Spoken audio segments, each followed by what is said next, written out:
Friends, आज इस video में हम बात करेंगे LIC पॉलिसी न्यू बीमा बचत प्लान नंबर 916 के संबंध में। यह एक non linked participating single premium money back saving plan है।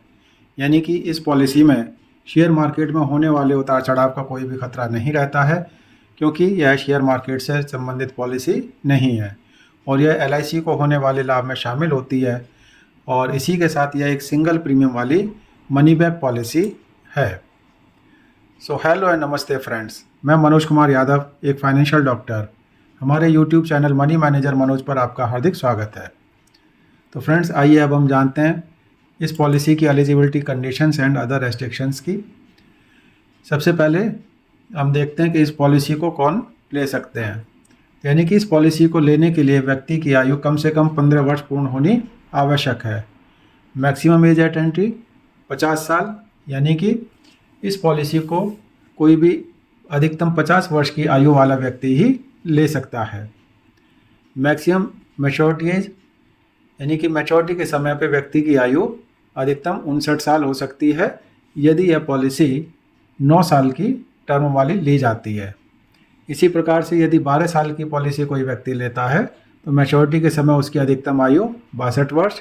और इसी प्रकार से यदि कोई व्यक्ति 15 साल की यह पॉलिसी लेता है तो मैच्योरिटी के समय पर बीमा धारक की अधिकतम आयु 65 वर्ष हो सकती है। अब बात करते हैं पॉलिसी टर्म।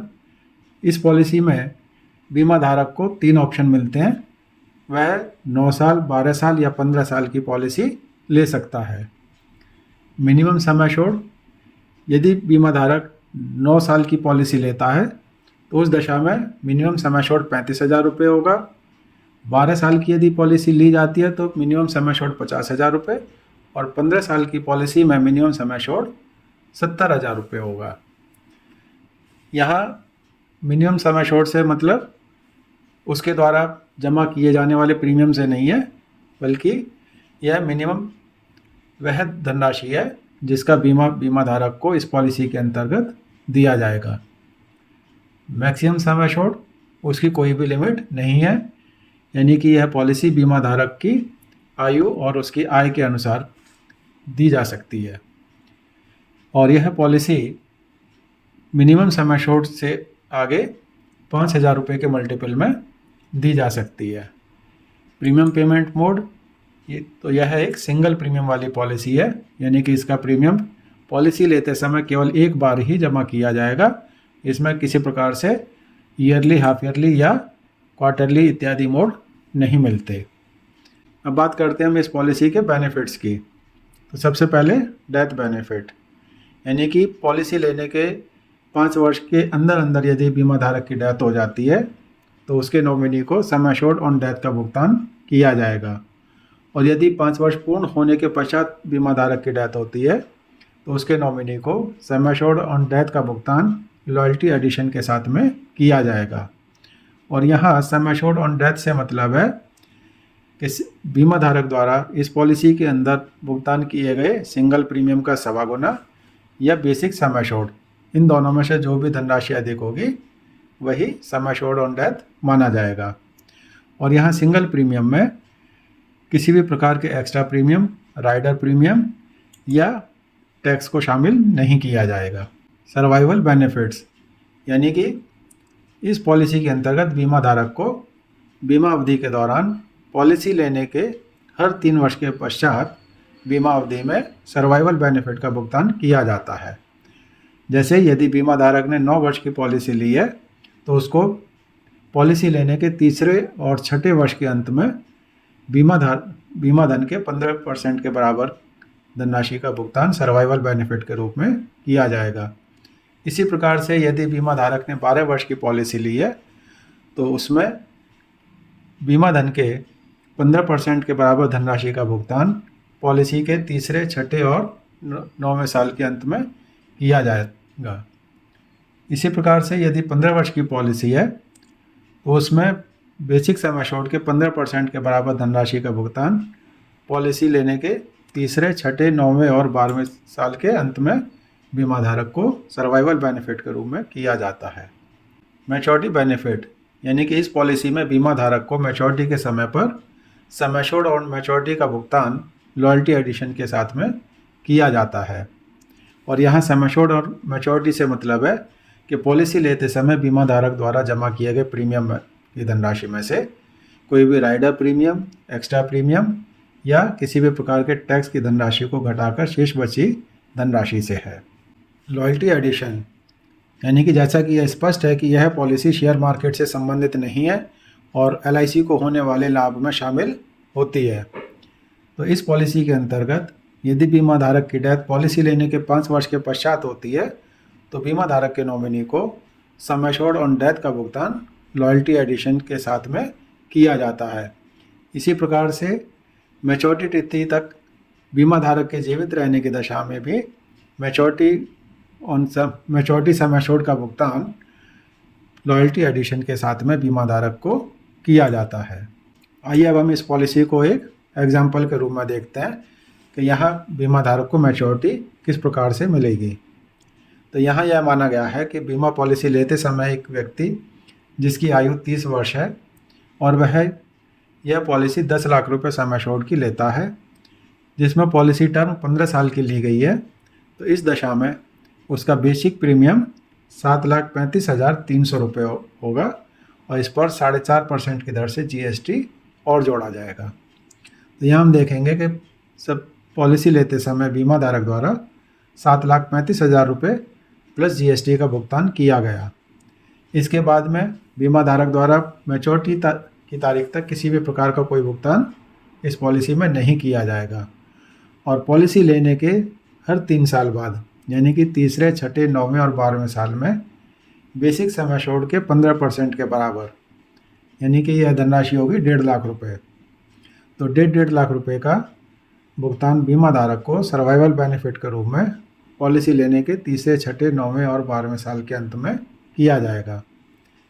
और जब पॉलिसी मैच्योर होगी यानी कि 15 साल बाद, तो उस समय पर बीमा धारक को लगभग 10,35,300 रुपये का भुगतान मैच्योरिटी के रूप में किया जाएगा। अब हम यहाँ देखते हैं कि यह मैच्योरिटी के समय जो धनराशि 10,35,300 रुपये यह किस प्रकार से आती है। तो यहाँ स्पष्ट है कि इस पॉलिसी में मैच्योरिटी के समय पर बेसिक प्रीमियम को ही सम एश्योर्ड ऑन मैच्योरिटी माना गया है। तो यहाँ उसको 7,35,000 रुपये का भुगतान लॉयल्टी एडिशन के साथ में किया जाएगा।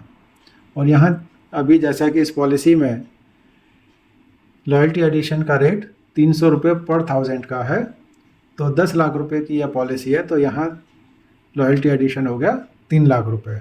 इस प्रकार से 7,35,300 प्लस 3 लाख रुपए लॉयल्टी एडिशन के, तो यह टोटल 10,35,300 रुपये मैच्योरिटी पर मिलेगा।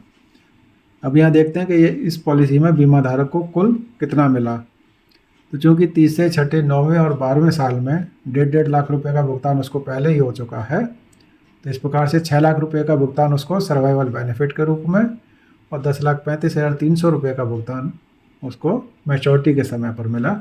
इस प्रकार से टोटल 16,35,300 रुपये का भुगतान LIC की तरफ से बीमा धारक को किया गया। फ्रेंड्स, यहाँ अब देखने वाली बात यह है कि बीमा धारक द्वारा जो प्रीमियम दिया गया था वो 7,35,300 रुपये प्लस GST दिया गया और 15 साल में उसको टोटल जो LIC से मिला वो 16,35,300। लेकिन यदि आप इसको देखेंगे कि 1.5 लाख रुपए पहले जो उसको मिले वो पॉलिसी लेने के 3 साल बाद ही मिल गए, यानी कि वो 1.5 लाख रुपए उसके पास में रहे 12 साल तक। तो यदि आप इसकी कंपाउंडिंग वैल्यू निकालेंगे तो ये भी एक बहुत हैंडसम अमाउंट बनेगा। इसी प्रकार से जो दूसरे 1.5 लाख रुपए मिले उसको पॉलिसी लेने के 6 साल बाद, तो वो भी बीमा धारक के पास में 9 साल तक रहे। इसी प्रकार से 9 साल बाद जो 1.5 लाख रुपए मिले वो 6 साल तक रहे और 12वें साल में जो 1.5 लाख रुपए मिले वो भी बीमा धारक के पास में 3 साल तक रहे हैं। तो यदि इन 1.5 लाख रुपए की हम पॉलिसी की मैच्योरिटी तिथि तक कंपाउंडिंग वैल्यू निकालेंगे तो यह धनराशि उसको 20 लाख रुपए से कहीं ऊपर जा कर के पड़ती है। तो यह एक बहुत ही अच्छा रिटर्न उसको मिलता है और साथ में पॉलिसी लेने के पहले दिन से ही, जबकि उसने केवल 7,35,000 रुपये दिया था, और 10 लाख रुपए का उसको लाइफ कवर मिल जाता है। तो यदि आप इसको बैंक की एफडी से कंपैरिजन करेंगे तो उसके मुकाबले में यह बहुत अच्छा रिटर्न देने वाली पॉलिसी साबित होती है। आइए अब हम इस पॉलिसी को एक दूसरे एग्जाम्पल के रूप में देखते हैं और यहाँ देखते हैं कि जो है पॉलिसी की मैच्योरिटी तिथि से पहले ही यदि बीमा धारक की कभी डेथ हो जाती है तो उस दशा में उसके नॉमिनी को क्या मिलने वाला है। तो यहाँ भी हमने वही पिछले उदाहरण के रूप में जो फिगर ली थी वही सब ली हैं कि पॉलिसी लेते समय बीमा धारक की आयु 30 वर्ष, समय छोड़ 10 लाख रुपए का लिया है, पॉलिसी टर्म 15 साल की। तो यहाँ भी उसका बेसिक प्रीमियम 7,35,300 रुपये प्लस जीएसटी हो जाएगा। तो यहाँ देखेंगे कि पॉलिसी लेते समय बीमा धारक ने भुगतान किया 7,35,300 रुपये प्लस जीएसटी और उसको मनी बैक के रूप में हर 3 साल बाद जो है इसमें पैसा मिलता। अब हमने यहाँ 2 कंडीशन मानी है। पहली ये कि यदि पॉलिसी लेने के चौथे साल में बीमा धारक की डेथ हो जाती है तो उस दशा में उसके नॉमिनी को केवल बेसिक सम एश्योर्ड का ही भुगतान किया जाएगा और यहाँ बेसिक सम एश्योर्ड था उसका 10 लाख रुपए। अब यहाँ हम देखेंगे कि पॉलिसी लेने के 3 साल बाद उसको 1.5 लाख रुपए पहले ही मिल चुका है। तो इस प्रकार से चौथे साल तक ही बीमा धारक को 1.5 लाख रुपए पहले मिला और उसके नॉमिनी को 10 लाख रुपए ये मिल जाएगा। तो टोटल 11,50,000 रुपये हो गया। तो इसका मतलब यह हुआ कि बीमा धारक द्वारा जो जमा किए गए थे 7,35,000 रुपये ये चौथे साल में ही उसके नॉमिनी या उसके परिवार को टोटल 11.5 लाख रुपए मिल जाते हैं। जबकि यदि बीमा धारक ने यह पैसा बैंक में एफडी के रूप में जमा किया होता तो यह धनराशि उससे काफ़ी कम बनती। इसी प्रकार से यदि हम इसको दूसरे उदाहरण में लेते हैं, यदि बीमा धारक की डेथ पॉलिसी लेने के 8वें साल में हो जाती है तो तब तक उसको पॉलिसी लेने के 3 साल बाद 1.5 लाख रुपए और 6 साल बाद 1.5 लाख रुपए यानी कि डेथ की तारीख से पहले 3 लाख रुपए उसको मिल चुके हैं। और डेथ की कंडीशन में यहाँ उसको मिले उसके नॉमिनी को मिलेंगे 10 लाख रुपए प्लस लॉयल्टी एडिशन। तो यहाँ हम देखेंगे कि 8वें साल तक बीमा धारक या उसके परिवार को टोटल 13 लाख रुपए तो ये मिल गए प्लस लॉयल्टी एडिशन और हो गया। तो यहाँ भी अगर बैंक एफडी से आप इसको कंपैरिजन करेंगे तो यह बैंक एफडी के मुकाबले में काफ़ी ज़्यादा रिटर्न बैठता है। अब देखते हैं इस पॉलिसी में क्या क्या ऑप्शंस अवेलेबल हैं। तो सबसे पहले राइडर बेनिफिट्स। तो इस पॉलिसी के अंतर्गत बीमा धारक के पास में 2 राइडर उपलब्ध हैं। सबसे पहले है accidental death and disability benefit rider और दूसरा है न्यू टर्म एश्योरेंस राइडर। यानी कि बीमा पॉलिसी लेते समय बीमा धारक कुछ अतिरिक्त प्रीमियम दे करके इन दोनों राइडर्स को या इन दोनों में से कोई सा भी एक राइडर इस पॉलिसी में जुड़वा सकता है। Second, settlement option for maturity benefits. यानी कि इस पॉलिसी में बीमा धारक के पास में यह सुविधा भी उपलब्ध है कि वह इस बेनिफिट का सेटलमेंट ऑप्शन का भी लाभ ले सकता है। तो इस सेटलमेंट ऑप्शन के अंतर्गत बीमा धारक अपनी पॉलिसी की मैच्योरिटी को एकमुश्त ना लेकर के 5 साल, 10 साल या 15 साल की अवधि में ले सकता है और इस ऑप्शन का प्रयोग वह मैच्योरिटी की तिथि से कम 3 महीने पहले एलआईसी को सूचना दे करके ले सकता है। थर्ड आ जाता है option to take death benefit in instalment. इसी प्रकार से यदि बीमा धारक चाहे तो वह इस ऑप्शन को भी ले सकता है कि उसकी डेथ की दशा में डेथ क्लेम का भुगतान उसके नॉमिनी को एकमुश्त ना होकर के अगले 5 साल, 10 साल या 15 साल की अवधि में कर दिया जाए और इस ऑप्शन का भी प्रयोग वह अपने जीवन काल में यानी कि पॉलिसी की बीमा अवधि में कभी भी कर सकता है। पॉलिसी लोन, यानी कि इस पॉलिसी में बीमा धारक के पास में यह सुविधा भी उपलब्ध है कि वह पॉलिसी लेने के 1 साल पश्चात इस पॉलिसी पर कभी भी लोन ले सकता है और यह लोन धनराशि उसकी सरेंडर वैल्यू के 90% के बराबर होगी।